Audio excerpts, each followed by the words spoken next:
बच्चियाँ ही बैठी हैं, सासू त बहुअर से यारज करे, बहुअर से यारज करे हो। बहुअर आंगने में बैठी गोतनिया निहुरी पैया लागनी हुरी पैया लागन हो। एक तो मोरे भारी बाचो नरिया, दूसरे लंबा घूंघट, दूसरे लंबा घूंघट हो।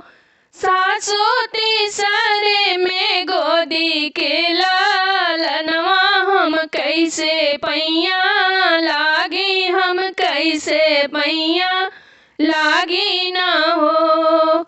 छोड़ देहु भारी चुनरिया, ऊपर कर घूंघट, ऊपर कर घूंघट हो। बहुअर ललना के धाई दा पालंगिया निहुरी पैया लागनी हुरी पैया लागन हो। बहुअर ललना के धाई दा पालंगिया निहुरी पैया लागनी हुरी पैया लागन हो। एक तो धाना से धना वैतिनी, पूता से पुता वैतिनी हो। एक तो धाना से धना वैतिनी, पूता से पुता वैतिनी हो। सासू हमाई पिया के दुलारी, हम कैसे पैया लागी, हम कैसे पैया लागी न हो।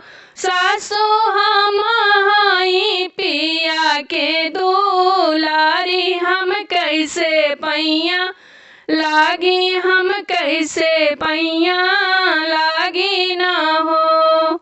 हमरे धाना से धाना वैतिनी, नाती से पुत वैतिनी, नाती से पुत वैतिनी हो। बहुअर हमारे ही बेटा के दुलारी, निहुरी पैया लागनी हुरी पैया लागऊ हो।